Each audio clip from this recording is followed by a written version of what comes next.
And at that point, when your brain has become vulnerable, that is when it gives room for your consciousness. I've been thinking. I wasn't just thinking. I was having a conversation with my kids this morning, and something popped up in my head, which I was talking to them about, and that was about critical thinking. I don't know if you have wondered why a lot of people struggle with critical thinking, struggle to apply critical thinking in their day-to-day activity or in their day-to-day lives. Now, one thing that I have realized, first of all, if you guys know, I'm in school, and one of the courses I took last year, we talked about critical thinking a lot, how important critical thinking is, when it comes to finance, because I'm actually studying finance, when it comes to different aspects of life, right? And, why it's important to listen and also apply critical thinking, in whatever you're doing. And one of the things I have been thinking about for so long was our inability as a people to apply critical thinking, or how difficult it is for people to think critically. This is something that a lot of people struggle with, and I've always thought about it before now, but lately the thought has become so often, like it's become very common with me, like it's something that comes to my mind every single time, especially when I'm on social media, looking at people's posts, looking at people's conversations, looking at people's dialogue and everything. I start wondering why a lot of people struggle with critical thinking. And something that I have come to realize is what gives people the ability to think critically, or what makes critical thinking possible. Now, hold off and listen to what I'm about to say. One thing I've come to understand is that most times people think with emotions, right? That is why we get reactions rather than responses. Now, when I say reactions rather than responses, yes, reaction is also a form of response. It's also response, right?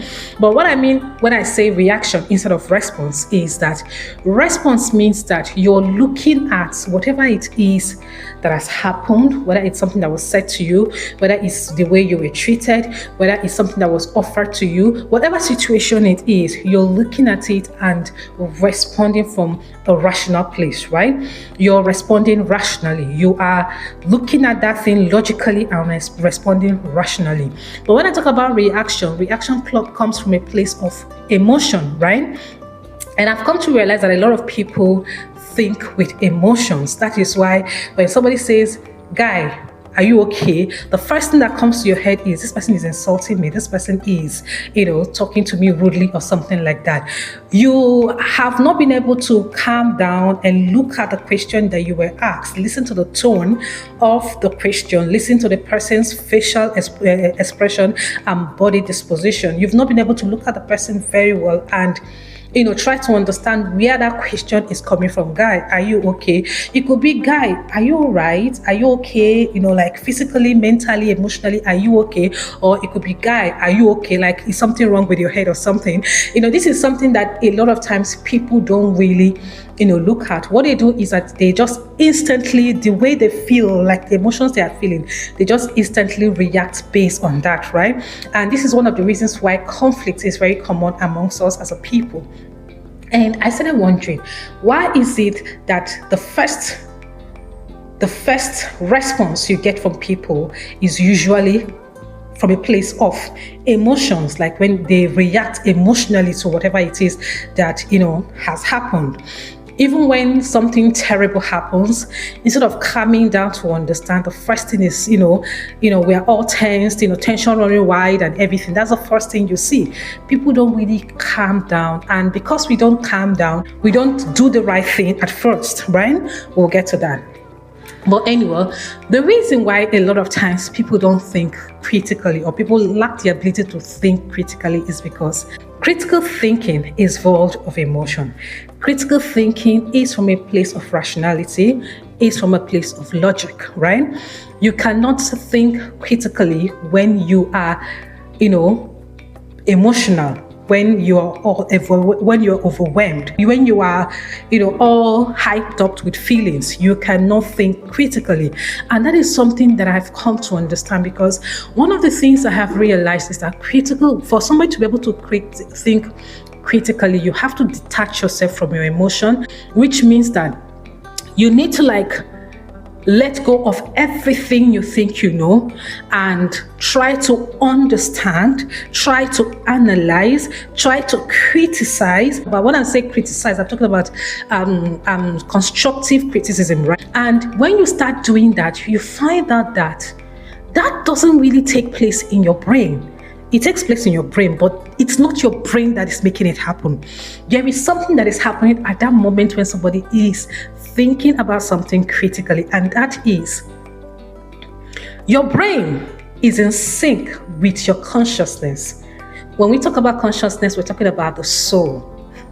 Okay, I know this is like, a big conversation. I don't have the right terms for it, but I'm talking from a place of experience. For you to be able to think critically, your brain has to be in sync with your soul, has to be in sync with your consciousness, right? So your consciousness, which is the already all-knowing, has this information, understands it better, but your brain cannot really interpret it. So at that point where you are thinking critically, it means that your brain, has gone past that point of, why would you talk to me like this? Why would this happen to me? Why me? Why me? Why me? What's going on and everything? And your brain is like, wait a minute. What's actually happening? I don't understand this. What could I have done differently? How did this happen? How did this come about? How could I have avoided it? How do I fix it? Like your brain is really trying to dissect, understand. Like your brain is at that point where it's not, the ego has died down.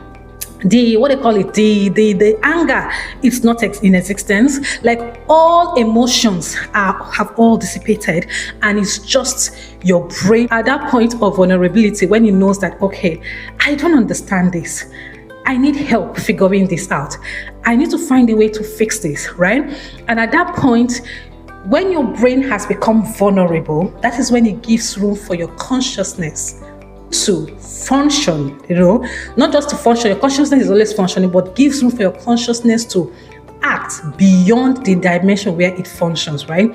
And start manifesting in the physical. And your brain is the organ that interacts with your consciousness to interpret what the message your consciousness is, trying to pass along, right? That is why you see artists, a lot of artists who can sketch something that they see, but they cannot really explain it, right? Some artists who can tell you that they got a song, when they were in a particular mood or in a particular place or in a particular atmosphere, they were able to download this information, download this music, download this art from their consciousness. It's not their brain that is making it up. Those things happen when your brain is in sync with your consciousness. Now, understand that the brain and the consciousness are like two magnets that repel each other. So until you get to that point where you are able to, where your brain stops trying to, form like it knows it all, it understands it all, it knows better than everybody, that is when it starts being able to connect with your consciousness. That's when you have that positive and negative energy that can, come together. Not all the time, but every once in a while, depending on your level of awareness, right? That determines how it happens. Some people are much more intentional. Some people is become a part of their life that is just, who they are. They are not they are not those people who are always eager to prove themselves. No, they are always those people who are laid back and just try to just give themselves time to really understand what's going on before they start responding or reacting if need be. So this is just something I wanted to put out there. It's something that we're going to dig into, much later, but I'm doing this video because most times I'll be like, I want to talk about this, and then before you know what's happening, I'm into something else. I'm talking about something else. I'm not even remembering that I want to talk about something. So this is a conversation I actually want to start. I want to stop trying to get everything perfect before I start talking. So let me know what you think about this, and let me know if this is something you've experienced, right? If this is something you've experienced, let me know in the comments. Bye.